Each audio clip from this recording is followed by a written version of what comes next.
Efesios capítulo 2, versos 11 al 22. Ese es nuestro texto. El nombre de la predicación, nuestro antes y después de Cristo. Doy lectura en el nombre del Señor. Dice: por tanto, recuerden que en otro tiempo ustedes, los gentiles en la carne, que son llamados incircuncisión por la tal llamada circuncisión, hecha en la carne por manos humanas, recuerden que en ese tiempo ustedes estaban separados de Cristo, excluidos de la ciudadanía de Israel, extraños a los pactos de la promesa, sin tener esperanza y sin Dios en el mundo. Pero ahora en Cristo Jesús, ustedes, que en otro tiempo estaban lejos, han sido acercados por la sangre de Cristo, porque porque Él mismo es nuestra paz, y de ambos pueblos hizo uno, derribando la pared intermedia, poniendo fin a la enemistad en su carne, la ley de los mandamientos expresados en ordenanzas, para crear en el mismo de los dos un nuevo hombre, estableciendo así la paz, y para reconciliar con Dios a los dos en un cuerpo por medio de la cruz, habiendo dado muerte en ella a la enemistad. Y vino y anunció paz a ustedes que estaban lejos y paz a los que estaban cerca, porque por medio de Cristo los unos y los otros tenemos nuestra entrada al Padre por un mismo espíritu. Y aquí viene lo que vamos a estar cubriendo hoy, iglesia, desde el 19 al 22. Dice: así pues ustedes ya no son extraños ni extranjeros, sino que son conciudadanos de los santos y son de la familia de Dios. Están edificados sobre el fundamento de los apóstoles y profetas, siendo Cristo Jesús mismo la piedra angular, en quien todo el edificio bien ajustado va creciendo para ser un templo santo en el Señor. En Cristo también ustedes son juntamente edificados para morada de Dios en el Espíritu. Cierre sus ojos, vamos a orar. Padre, gracias te damos por esta oportunidad, este privilegio de acercarnos a tu palabra, de poder abrir la Biblia, leerla en nuestro propio idioma y exponernos a esta enseñanza. Utiliza la debilidad, Señor, la fragilidad del predicador, solamente Dios como un eco de tu verdad, para que tu iglesia sea edificada, Señor. Te lo ruego en el nombre de Jesús. Amén y amén. Les decía antes, la semana pasada alcanzamos a cubrir solo los dos primeros puntos de la predicación y quiero recordar algo de esos puntos para que no entremos de lleno a lo que nos convoca hoy. El primer punto estaba en los versículos 11 y 12 y Pablo llama a estos gentiles, efesios, que eran en cuanto a la carne, ¿no? Ellos eran gentiles en cuanto a la carne, era un pueblo no judío. Eso se refiere a esa expresión. Pero además agrega los llamados incircuncisión por la tal llamada circuncisión. Y decíamos la semana anterior que eso ponía en evidencia esta supuesta superioridad que tenían o sentían los judíos respecto de los gentiles, y se basaban o hacían visible esa superioridad con el rito de la circuncisión. Los ritos sin fundamento, los ritos sin el fundamento de una transformación espiritual no tienen ningún valor.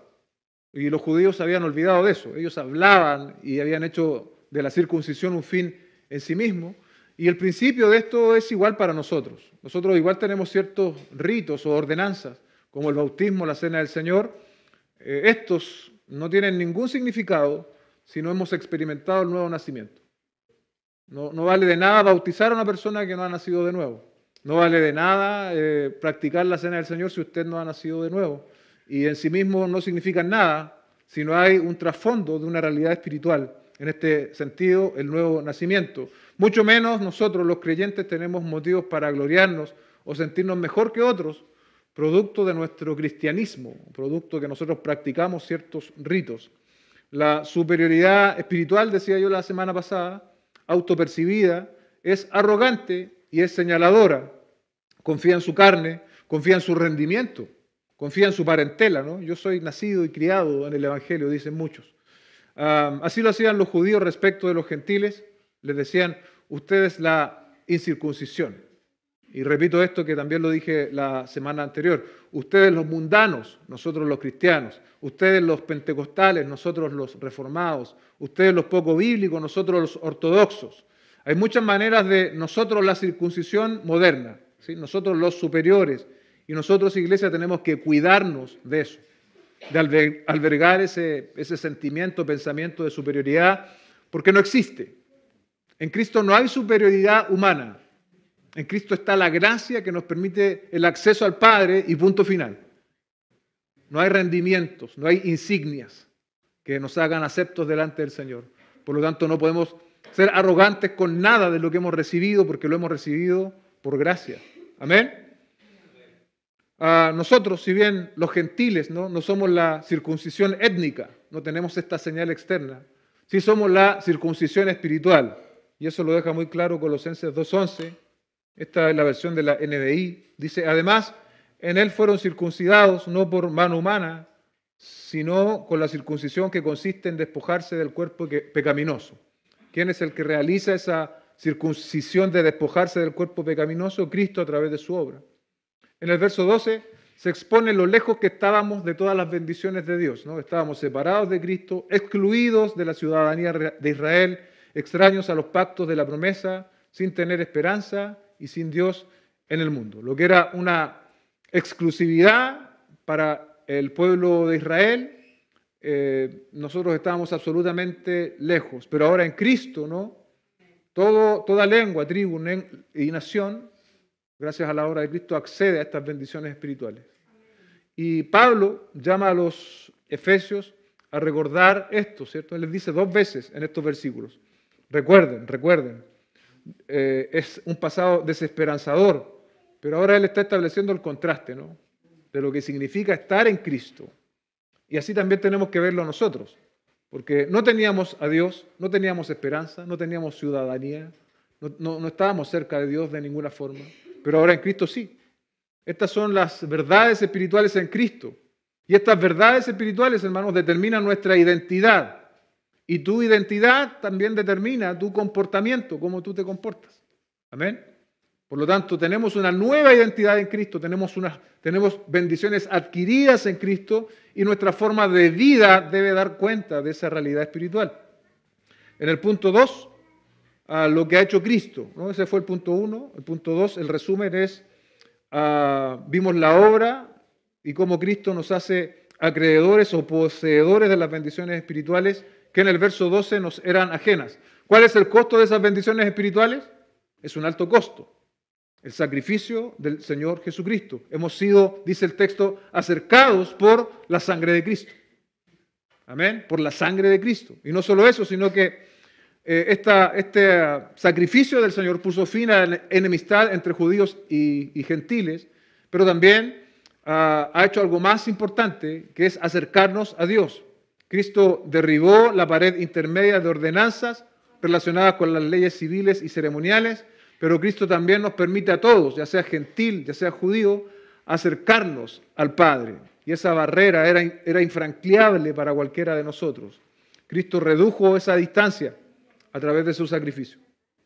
Ahora, si el Señor fue capaz en la cruz de romper estas diferencias entre judíos y gentiles, hacer un nuevo hombre, dice el texto, hacer de los dos un pueblo, ¿cuánto más este principio de unidad, ¿no?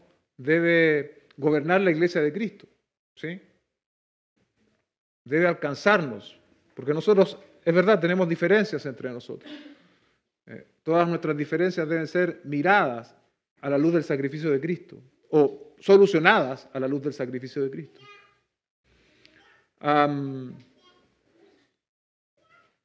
La realidad de todo hombre, sea judío, sea gentil, es que está lejos de Dios, ¿no? Por cuanto todos pecaron y no alcanzan la gloria de Dios, el vividor y el bien portado, todos pecaron.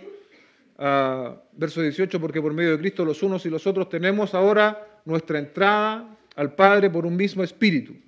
Cristo y su sacrificio derribó todo impedimento, ¿no?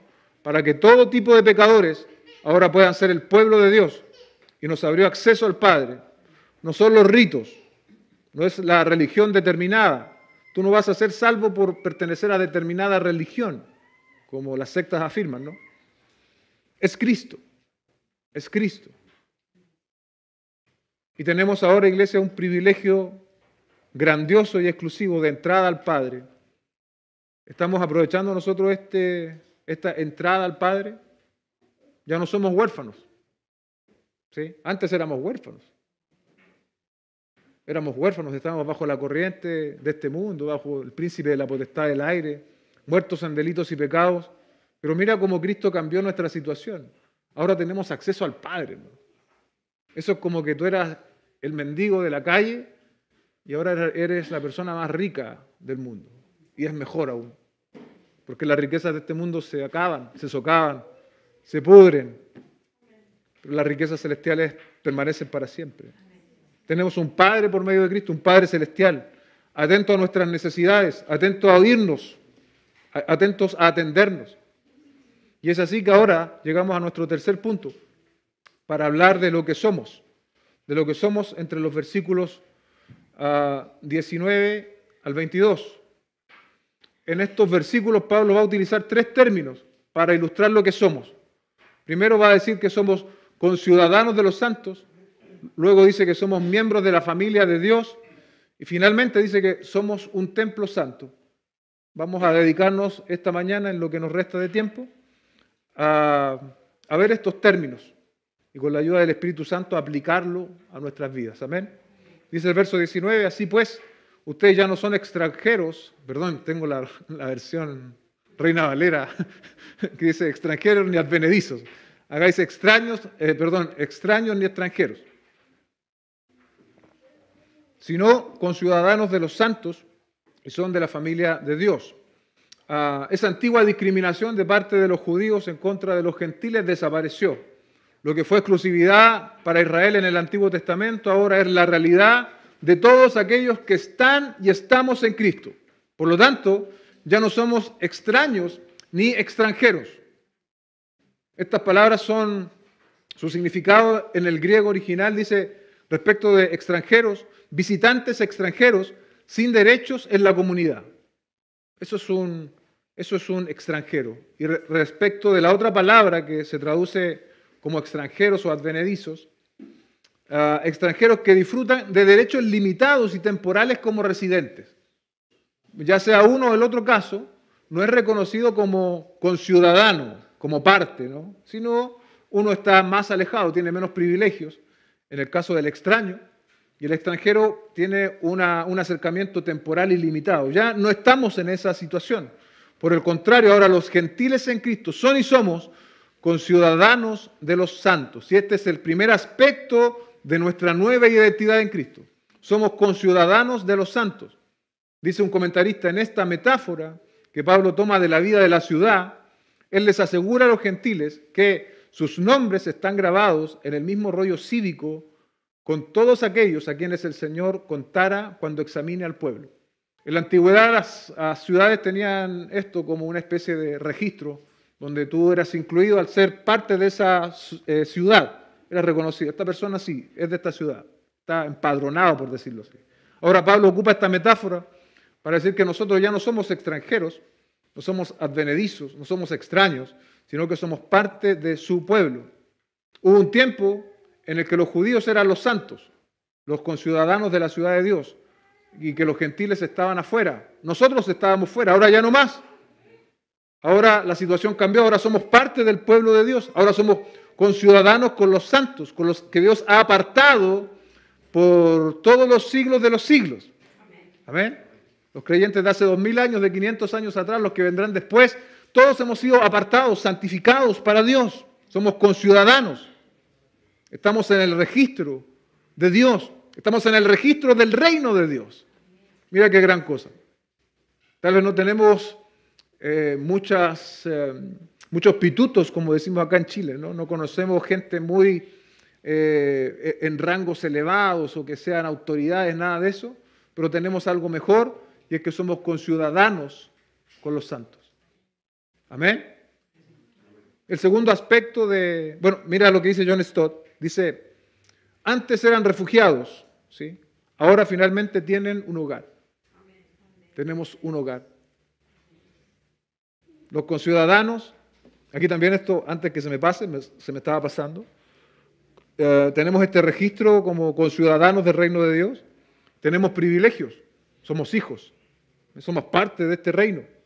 Y nosotros los seres humanos solemos recalcar, ¿no? Enfatizar los privilegios, eso los privilegios, los derechos, y eso es verdad. Pero también tenemos responsabilidades como conciudadanos del reino. Ya no somos independientes, ya no nos autogobernamos, ya no hacemos lo que a nosotros nos parece que tenemos que hacer. Ahora debemos regirnos bajo las normas de este reino, bajo las normas de esta ciudad celestial que ya empezó.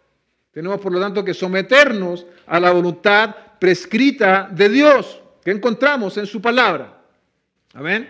Es bueno pertenecer al reino, es un don de Dios, somos conciudadanos de los santos, pero también tenemos que andar según las normas, ¿sí? Según las normas que Dios nos ha dado en su palabra para vivir como conciudadanos, aún en medio de una sociedad mala y perversa. El segundo aspecto de nuestra identidad en Cristo, Pablo dice que somos de la familia de Dios. Taylor dice, la segunda metáfora tomada de la vida familiar sugiere una relación más íntima. Los gentiles son ahora compañeros de la casa de Dios, miembros cabales de su familia. No debemos entender conciudadanos y familia como niveles. No, yo estoy en nivel conciudadano y después voy a pasar a nivel familia. No, somos, en la mente de Pablo, somos conciudadanos de los santos y somos miembros de la familia de Dios. Pero ciertamente el concepto de familia es más cercano, ¿no? Usted no conoce a toda la gente de la ciudad, pero sí conoce a su familia, sí conoce a su familia. Pablo está resaltando entonces estas figuras. La familia está conformada ahora por judíos y gentiles. ¿Sí? Tanto judíos como gentiles son miembros de esta familia. De eso desprendemos del contexto. Ya no existen distinciones, como tampoco debe haber distinciones entre nosotros. Amén. Algo interesante al respecto, porque el texto nos revela de manera clara, ¿no?, que habían judíos y habían gentiles que se estaban convirtiendo. Tenemos también la evidencia más amplia del Nuevo Testamento en ese sentido. Pero en particular, algo que encontré muy llamativo es que en Éfeso, ¿no?, era una ciudad multicultural. Había variedad de gente, ¿no?, procedente de diferentes partes. Por ejemplo, Anatolia. ¿Dónde estaba esto? Eran romanos de Italia, muchos de los cuales se encontraban, mira, aquí hay algo muy importante, se encontraban más cómodos hablando en latín que en griego. O sea, había una diferencia de idioma. Ellos se sentían más bien cómodos hablando en latín que el griego. No solo eso, había egipcios, persas, colonos de Grecia y muchos otros. Además de esto existía una extraordinaria división económica que separaba a muchas personas. ¿Por qué? Porque había personas que eran, en la iglesia estamos hablando, de la élite urbana, y también en la iglesia habían esclavos.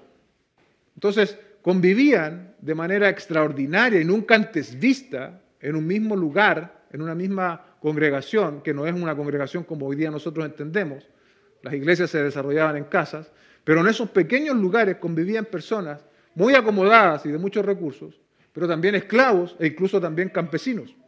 Esa realidad de la iglesia era solo explicada gracias a la obra sobrenatural y extraordinaria de Cristo en ellos. Nunca un campesino o un esclavo, o al revés, una persona de alta alcurnia, diríamos hoy, se iba a juntar o se iba a sentar al lado de un esclavo, no en términos igualitarios al menos. Pero eso Cristo lo vino a transformar por completo. Los retos que planteaba la unión del siglo I no eran menores a los que también existen hoy entre nosotros. En estos 4 años que vamos a cumplir aquí congregándonos, hemos tenido la bendición de recibir muchas familias extranjeras que han llegado a nuestra iglesia, ¿no? Y nosotros, si bien creo que no lo hemos hecho tan mal como iglesia, pero de todas maneras tenemos que cuidarnos del pensamiento y del hecho de hablar de cosas, por ejemplo, como nosotros los chilenos, o ustedes los extranjeros, o nosotros los extranjeros. Todo ese tipo de divisiones no deben ser parte de la realidad de la iglesia local. Y más en el detalle, ¿no? Tenemos que preguntarnos cada uno de nosotros qué hemos hecho para que eso no suceda, o qué hemos hecho nosotros para que nuestra integración como iglesia, ya seamos chilenos o extranjeros, sea total. ¿Qué has hecho tú para integrar a tus hermanos que han venido desde otros países y también qué han hecho los hermanos de otros países para integrarse también a esta nueva comunidad de un país foráneo a ellos, digamos. Tenemos una gran responsabilidad, cada uno de nosotros, de ser familia. Y eso demanda de parte nuestra un compromiso y también actos que persigan ese objetivo. Ahora, pensemos, iglesia, en la familia consanguínea, ¿sí? La familia, tu papá, tu mamá, tus hermanos. ¿Qué características tiene esa familia? Ahí hay confianza, ¿no? Hay confianza. Cuando estamos en casa andamos con ropa más cómoda, no nos cuidamos, ¿cierto? Pero versus si no vas a recibir en pijama tú a alguien que viene, ¿no? Generalmente no. Pero también hay un conocimiento práctico.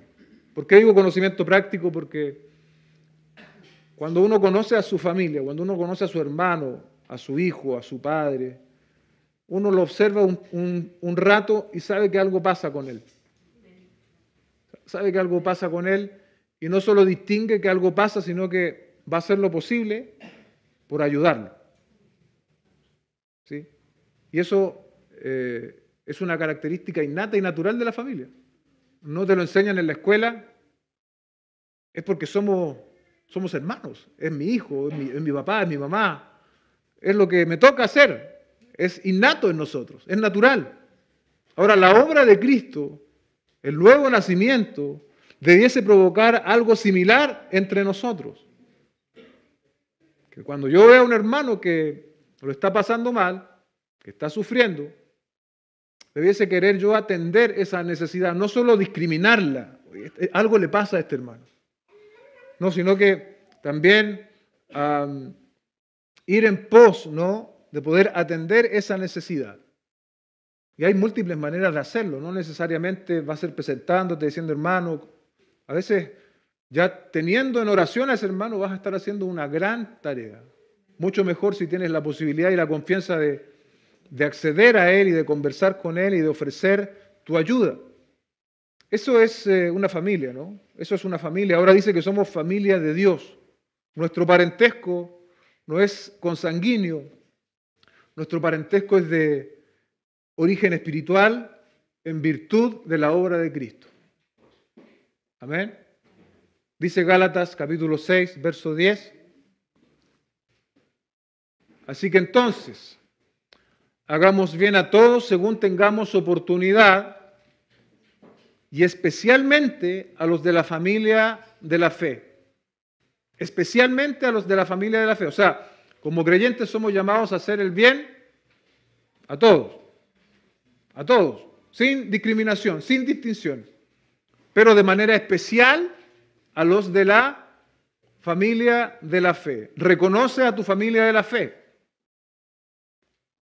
Es evidente que aquí no está hablando en términos de la Iglesia universal, porque no podemos conocer a la familia de la fe de manera universal, sino de manera local.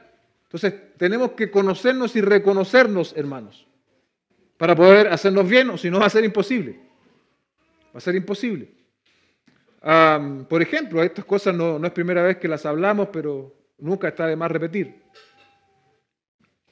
Si usted no ve a alguien por un periodo prolongado, por 2, 3 domingos, llámelo, escríbale. Es su familia en Cristo. Es parte de la familia de Dios. Seamos intencionales entonces en la integración, en el cuidado. Seamos de verdad la familia de Dios que tenemos que ser. Por otro lado, quiero aquí ponerlo con un ejemplo. Si usted, probablemente aquí se exceptúan las personas que viven solas, pero si usted vive en un contexto familiar y usted no va a llegar a su casa, ¿usted qué va a hacer? Va a avisar, ¿cierto? Va a decir, no te preocupes, tengo exceso de trabajo, hoy día no alcanzo a llegar, para que no me esperes. En la familia de la fe que somos nosotros, debiese ocurrir algo similar. Debiese ocurrir algo similar. Por lo tanto, si usted no va a asistir a la iglesia, usted debiese avisar, hermano. No porque sea una norma, una ley, no. Porque somos la familia de Dios. Y esta familia de Dios es creación de Dios. Entonces es necesario que tengamos ciertas atenciones entre nosotros. ¿Sí? Por último, la iglesia es el templo santo, un templo santo, una edificación. En el verso 20 dice, están edificados sobre el fundamento de los apóstoles y profetas, siendo Jesús mismo la piedra angular. Pablo compara la iglesia a una edificación que tiene fundamentos y que tiene una piedra angular. El fundamento, dice, se relaciona con la labor de los apóstoles y profetas. El fundamento, dice el comentario de John MacArthur, el fundamento de los apóstoles y profetas se refiere a la revelación divina que ellos enseñaron y que en su forma escrita es el Nuevo Testamento. ¿Se entendió? El fundamento hace referencia a lo que ellos hicieron durante el tiempo en que estuvieron vivos, las enseñanzas de Cristo, y para nosotros hoy contenidas de manera suficiente en el Nuevo Testamento. Ese es el fundamento apostólico y profético, bien digo. Como parece en el caso, bueno, eso es muy técnico, el significado no es que los apóstoles y profetas fueron ellos mismos el fundamento, aunque en cierto modo lo eran, sino que ellos habían colocado los cimientos. Por ejemplo, en primera a los Corintios 3, versos 10 al 11, Pablo utiliza esta metáfora también de la arquitectura. Dice, conforme a la gracia de Dios que me fue dada, yo, como sabio arquitecto, puse el fundamento. Ahí está, ¿no? Puse el fundamento. Y otro edifica sobre él, pero cada uno tenga cuidado cómo edifica encima, pues nadie puede poner otro fundamento que el que ya está puesto, el cual es Jesucristo. Amén. ¿Quiénes fueron estos apóstoles? Bueno, los que el Señor llamó de manera a viva voz, los llamó. Voy a hacer de ustedes mis apóstoles, mis enviados. Y si bien la palabra en el griego tiene más de alguna acepción o significado, cuando el Señor llama a estos 12, la palabra apóstol adquiere un significado único, por lo menos en esa labor específica a la cual el Señor llama a estas personas. Fueron 12, podríamos contar a Matías y a Pablo, ¿no? Matías, quien tomó el lugar de Judas, y Pablo, el apóstol a los gentiles. Respecto de los profetas, ¿no? Los profetas. Hay algunas teorías o algunos estudiosos que dicen que estos son los profetas del Antiguo Testamento, pero es muy poco probable, principalmente porque si nosotros vamos a Efesios 4:11, se vuelven a enumerar 5 ministerios y ahí también aparecen los profetas. Entonces estos apóstoles y profetas corresponden a oficios que se estaban llevando a cabo durante la iglesia del Nuevo Testamento y no está haciendo una alusión a los profetas del Antiguo Testamento. Otros estudiosos dicen también que si se refiriera a profetas del Antiguo Testamento, el orden hubiese sido inverso en la frase de Pablo, es decir, él hubiese dicho profetas y apóstoles. Un detalle técnico. Cristo delegó esta función de fundamento a los apóstoles y eso está escrito en la Biblia, en el Nuevo Testamento. En Juan 14:26 vemos cómo el Señor hace esto, ¿no? Dice, pero el Consolador, el Espíritu Santo, a quien el Padre enviará en mi nombre, Él les enseñará todas las cosas y les recordará todo lo que les he dicho. ¿Se da cuenta? Ahí el Señor Jesucristo estaba hablando con sus discípulos y les está garantizando que el Espíritu Santo va a enseñarles todas las cosas y les recordará lo que les he dicho, porque alguien podría pensar de manera justa, pero ¿cómo los apóstoles se acordaron de las cosas que el Señor dijo? O más bien, ¿cómo los apóstoles supieron lo que tenían que escribir? Porque, imagínense, en 3 años de ministerio fueron muchas las enseñanzas, muchas las experiencias. Definitivamente necesitaban la obra del Espíritu Santo, recordándoles y enseñándoles lo que el Espíritu Santo había determinado que ellos tenían que escribir en lo que para nosotros hoy es el Nuevo Testamento. Hay más, en Juan 16, 12 y 13, que comprueba lo que estoy diciendo. Dice, aún tengo muchas cosas que decirles, pero ahora no las pueden soportar. Otra vez hablando a los discípulos. Jesús les dice, tengo aún más cosas, pero no se las voy a decir ahora. No están capacitados para absorberlas. Dice, pero cuando Él, el Espíritu de verdad venga, Él los guiará a toda verdad, porque no hablará de su propia cuenta, sino que hablará todo lo que oiga y les hará saber lo que habrá de venir. ¿Sí? Ahí está de manera muy clara, ¿no? En referencia a esto que yo les adelantaba de los profetas, vale la pena acá hacer estas aclaraciones doctrinales. John Stott dice, la referencia debe ser a un pequeño grupo de maestros inspirados, asociados con los apóstoles, quienes junto con ellos daban testimonio de Cristo y cuya enseñanza deriva de la revelación y del carácter fundacional. Además, en Efesios 4:11 se nombra también los profetas como parte de estos 5 ministerios. Su función especial y única fue hablar con autoridad las palabras de Dios para la iglesia de aquel tiempo, antes que quedara completo el canon bíblico. ¿Cuál es el canon bíblico? La selección de libros que nosotros tenemos hoy en el Nuevo Testamento. Recordemos que mientras el ministerio apostólico y profético estaba en ejecución, ellos no tenían el Nuevo Testamento. Una vez que el Nuevo Testamento, conforme muere Juan, el último de los apóstoles, y escribe el libro de Apocalipsis, el canon bíblico se cierra. Si bien vino a reconocerse varios años posteriores, pero ahí en ese momento, en la mente de Dios, podríamos decir, el canon de Dios se cierra. Ya no hay más revelación doctrinal nueva. No hay más revelación doctrinal nueva conforme muere el último autorizado por Dios para escribir de manera inspirada. No hay más revelación doctrinal nueva. El hecho de que sean identificados como el fundamento revela que están limitados a ese periodo formativo de la historia de la Iglesia. Y esto se ha dicho en más de alguna oportunidad. El fundamento, bueno, acá tenemos a una hermana que estudia eso, ¿no? Entiende más de nosotros que el fundamento, ¿cierto? El fundamento de un edificio, usted no lo pone varias veces mientras está construyendo el edificio. El fundamento se va a colocar una vez. El fundamento doctrinal de la Iglesia, que fue delegado por el Señor Jesucristo a los apóstoles, ¿se va a colocar cuántas veces en este edificio que es la Iglesia? Una vez. Una vez. A partir de este entendimiento, ¿no?, tan básico y elemental, yo no estoy trayendo ninguna cosa así como extraordinaria, pero a partir de esto tan básico y elemental, es que hoy en día nadie puede autoproclamarse apóstol. Porque la función apostólica ya no es más necesaria, porque la función apostólica tuvo en el diseño de Dios un lugar y tiempo determinado, ya no es más necesario. Y no solo eso, voy a estar hablando un poquito más de eso en adelante, de los peligros de los llamados apóstoles actuales. La iglesia local, que da espacio a supuestas revelaciones doctrinales nuevas, empieza a añadir al fundamento. Algo imposible en la metáfora de Pablo. Usted no puede añadir al fundamento que ya está hecho hace más de 2000 años. No se puede, imposible. ¿Y qué de manera práctica sucede? Empiezan a naufragar hacia los mares de la apostasía. Cuando viene gente diciendo que Dios le habló y que es su apóstol, empiezan a naufragar en los mares de la apostasía. Iglesia, escúchame bien, y no importa cuánto poder, dinero o multitudes los sigan. Eso no es certificación, garantía de que Dios está detrás de eso.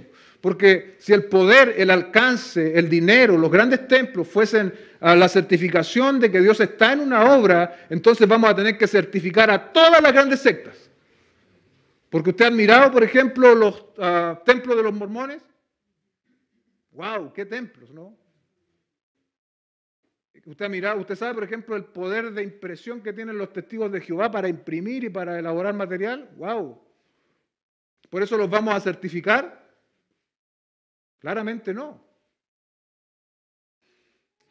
Ahora bien, iglesia, de manera más en nuestro contexto, a nivel de país, hace algunas semanas, para sorpresa mía, me encontré con un supuesto apóstol en las redes sociales.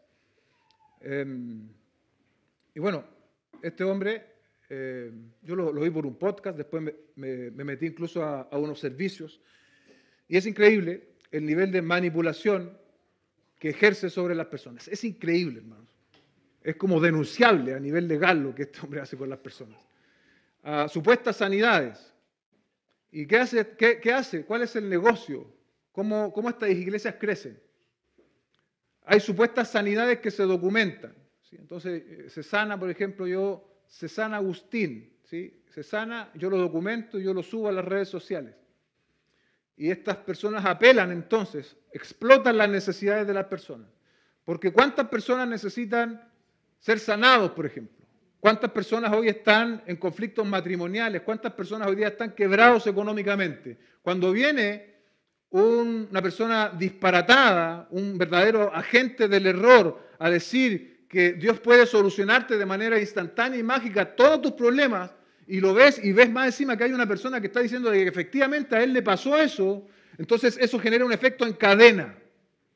Todos van a querer asistir e ir a ese lugar, porque se aprovechan precisamente de la desesperación de las personas. Luego de un tiempo, los empiezan a extorsionar, los empiezan a exprimir. Tú estás aquí, tú tienes que comprometerte con tu dinero. Y así empiezan a crecer. Obviamente hay muchos que se dan cuenta en el camino, pero estos lugares, como tienen una potencia tan grande comunicacionalmente, como apelan de manera tan certera a las necesidades de las personas, va llegando gente y va saliendo gente. Hace poco en Argentina, en el Chaco se inauguró una iglesia, lo mismo. Iglesia. Entonces, cuando nosotros por la gracia del Señor estamos en contextos donde el Señor nos ha vuelto a la Escritura, uno piensa que ya esas cosas no existen, pero siguen existiendo, lamentablemente. Aún hay gente sin escrúpulos, aprovechándose de las necesidades de las personas. Y no solo aprovechándose, sino que haciéndolo en el nombre de Dios. Ciertamente recibirán su justo juicio. Ciertamente lo recibirán. Una de las cosas que decía este hombre, obviamente con un discurso de mucho orgullo, es que ellos ya tenían 30 iglesias bajo su cobertura a nivel nacional. Y en esa cobertura más de 5.000 personas en todo el país. Pero el costo es alto.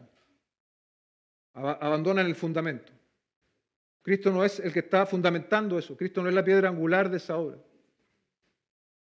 Entonces podemos imaginar las consecuencias. Si abandonamos a Cristo, si lo dejamos de lado, no importa cuántas veces repitamos su nombre, no importa cuánto lo invoquemos, no importa que le cantemos, pero si hemos abandonado el fundamento, Cristo no está en medio de ese lugar. El Evangelio no está en medio de ese lugar. La gente no está viniendo a la salvación, no está viniendo a Cristo. La gente está viniendo a terapias masivas. Más encima, malas terapias.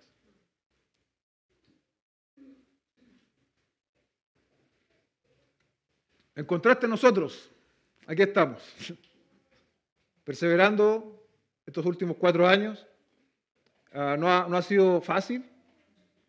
No hemos obtenido, tal vez en ningún sentido, el llamado éxito ministerial, ¿no? Tal vez en ningún sentido. Pero hay obras de Dios. No las publicitamos. No le pedimos a los hermanos que den sus testimonios y para subirlos a internet. Pero hay obras de Dios que está ocurriendo de manera personal, y Dios está obrando en nosotros. Y eso es permanente. Seguiremos en el fundamento de la Escritura, iglesia. Tal como en esa historia, ¿no?, de los 2 hermanos. No vamos a vender nuestra primogenitura por un plato de lentejas. No lo vale. No lo vale. Lo que tenemos que seguir haciendo como iglesia local es ser fiel al Señor. Es ser fiel a su palabra. ¿Y sabe quién es el que da el crecimiento? No son las estrategias humanas. Dice 1 Corintios 3:6, dice, yo planté, Apolo regó, pero Dios ha dado el crecimiento. Lo que tú tienes que hacer como iglesia y lo que yo tengo que hacer como pastor es seguir siendo fiel al Señor. El crecimiento y el alcance lo determina Dios, nadie más que Dios. Cuando nosotros queremos meter mano en las estadísticas, ahí nos empezamos a perder. Otra vez un comentarista dice, la iglesia se mantiene o se cae según su dependencia leal a las verdades fundamentales que Dios reveló a sus apóstoles y profetas y que ahora están preservadas en el Nuevo Testamento. Y Cristo, la segunda figura de esta edificación, es la piedra del ángulo, ayuda a mantener el edificio en pie, también lo ubica y lo mantiene en línea. Cristo es quien mantiene unido el templo cuando éste comienza a crecer. Dice un comentario, Pablo se está refiriendo a la piedra angular, la parte más importante en los cimientos de un templo. Esta piedra grande soporta mucho del peso del edificio y mantiene unidos con firmeza los muros. Aquí un dato interesante, ¿no? A principios del 90, unos arqueólogos descubrieron 5 enormes piedras que ayudaron a poner cimientos a los cimientos del templo de Jerusalén. La más grande, imagínense, 17 metros de largo, 3 metros de alto y 4 de ancho, y pesaba alrededor de 570 toneladas. Esa era una piedra del ángulo del templo de Jerusalén. Tenía que ser así de firme para sostener el edificio, para sostener los muros y para que éste no perdiera, ¿no? La estabilidad necesaria. Dice el verso 21, en que en todo el edificio, es decir, Cristo, la piedra del ángulo, bien ajustado, va creciendo para ser un templo santo en el Señor. Tenemos entonces el fundamento apostólico, la revelación escrita. Tenemos a Cristo, quien es la piedra del ángulo, y tenemos que todo el edificio, no algunas partes, todo el edificio, no solo parte de él, va creciendo. Aquí el apóstol lo grafica de 2 formas. Bien ajustado y va creciendo.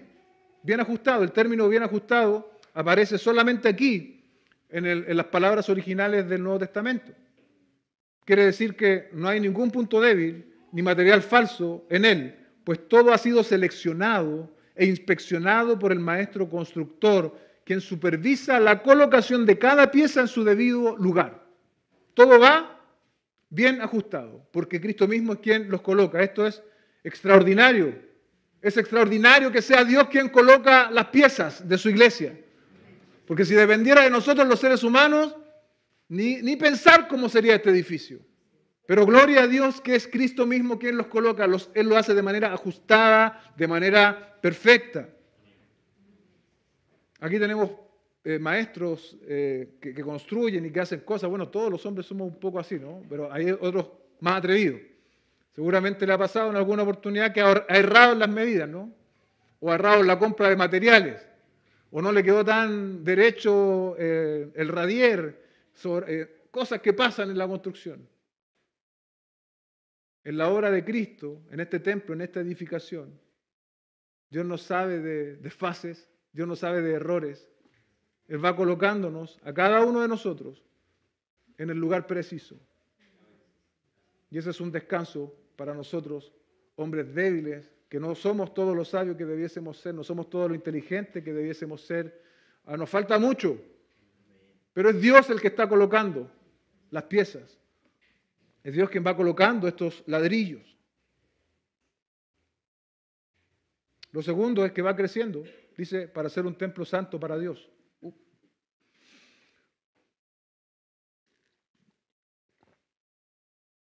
¿Cuándo ocurre esto? Cuando una persona se convierte, así el templo va creciendo y pasa a integrar parte de este templo santo, de este templo divino, tal como dice 1 de Pedro 2:5. Dice, también ustedes, como piedras vivas, sean edificados como casa espiritual para un sacerdocio santo, para ofrecer sacrificios espirituales aceptables a Dios por medio de Jesucristo. Como piedras vivas, entonces, Dios nos va colocando en esta edificación. El propósito de Dios es que todos crezcamos, iglesia, de manera armónica, y la meta es que juntos seamos un templo santo, y nos ha dado todo lo necesario para que así sea. La palabra nos enseña que esto es una realidad. ¿Se da cuenta cómo lo va expresando el apóstol Pablo? No es ni siquiera les está diciendo a los efesios, ustedes tienen que llegar a hacer esto. Está diciendo que esto es una realidad, es la realidad de la iglesia. Probablemente a nivel universal, la iglesia de Cristo, pero también en la iglesia local. La iglesia local también debe hacer un eco de esa realidad mayor. La iglesia está sobre el fundamento que es Cristo, Él es su piedra angular y Él va haciendo que esta iglesia se ajuste y crezca. El propósito de este ajuste y de este crecimiento es que seamos un templo santo en el Señor. Esta expresión templo santo evoca el templo que tenían los judíos en el Antiguo Testamento, donde simbolizaban la presencia de Dios, aunque bien sabían que no podían reducir la presencia de Dios a la habitación de un lugar determinado. Pero el templo de Jerusalén fue donde la gloria, el Shekinah de Dios, se hizo presente, ¿no? La gloria de Dios ha de hacerse sentir en este nuevo edificio espiritual que representa a la iglesia. ¿Sí?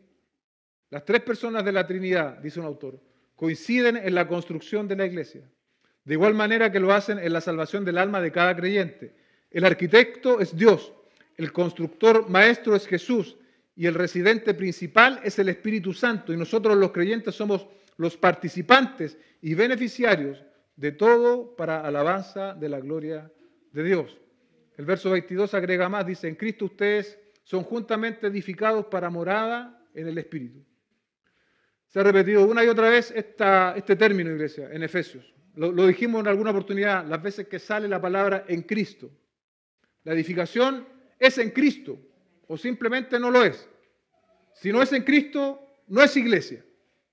Si no es en Cristo, es otra organización, pero no es iglesia. Tiene que ser en Cristo y todo lo que eso representa. Hemos visto esta mañana parte de eso.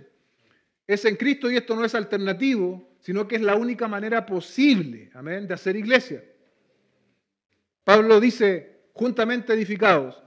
Así se da esta particular edificación. Es juntamente edificados. Los conciudadanos de los santos, los miembros de la familia de Dios. Siempre es con vínculos, con lazos que son inescapables. Hacer iglesia es un llamado a la comunidad. Hacer iglesia es un llamado a integrarse a esta realidad de iglesia, de cuerpo, de un organismo vivo.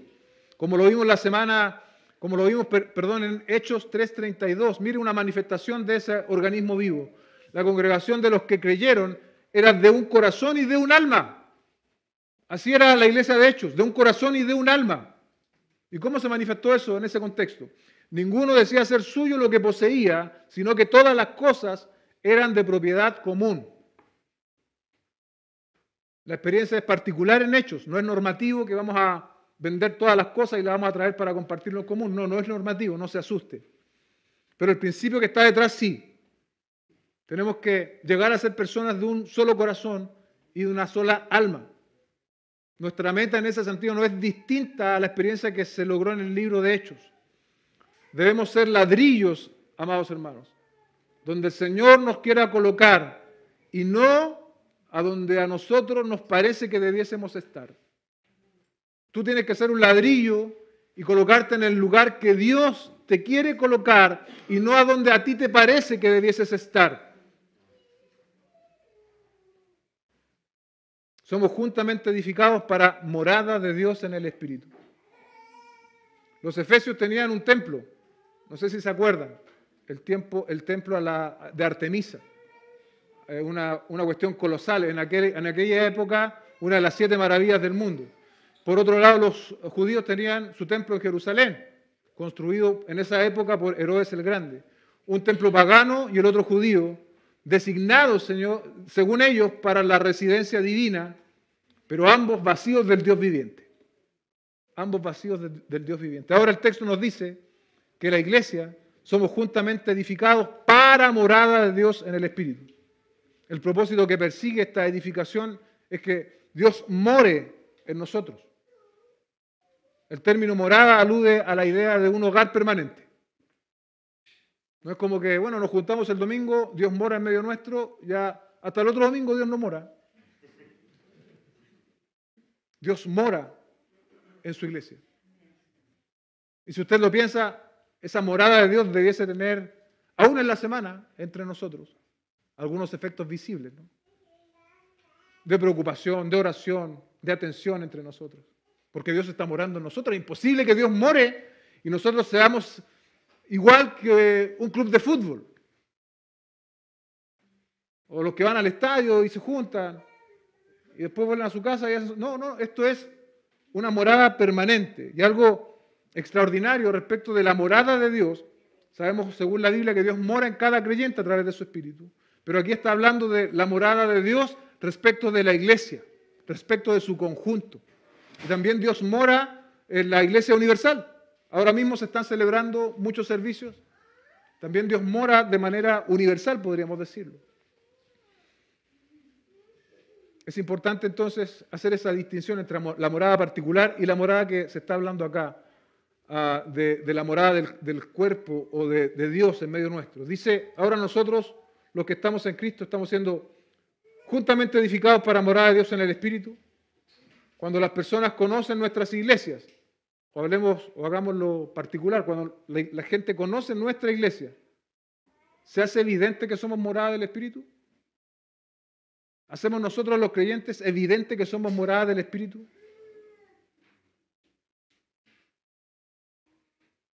Y aquí tenemos que hacer un mea culpa, porque si no se hace evidente de que somos morada del Espíritu, el problema no es de Dios, el problema es nuestro. Ya sea tal vez por ignorar estas verdades o por ser negligentes en cuanto a ellas. Por lo tanto, el ser morada de Dios no es que va a haber exacerbación de emociones en medio nuestro, ese tipo de cosas. Podríamos reducirlo tal vez a lo que el Señor Jesucristo mismo dijo, ¿no? En esto conocerán que son mis discípulos, en que se aman los unos a los otros. Digo reducir porque el amor mutuo tiene múltiples aplicaciones y direcciones en nuestra vida. Finalmente, iglesia, con esto termino. Este tabernáculo que es la iglesia, la obra maestra de Dios en Jesús, aún con todos nuestros defectos, aún con todas nuestras deficiencias humanas, la iglesia sigue siendo la obra de Cristo y la morada de Dios en la presencia del Espíritu Santo. Necesitamos tomar conciencia de nuestras fallas, de nuestros pecados, y sentir y saber que nuestros pecados son una falla en contra de Dios. Tenemos que llorar la distancia que existe entre lo que la Biblia dice que debemos ser y lo que nosotros hacemos. Tenemos que arrepentirnos de nuestra facilidad para justificarnos y para excusarnos y proponernos hacer algo al respecto.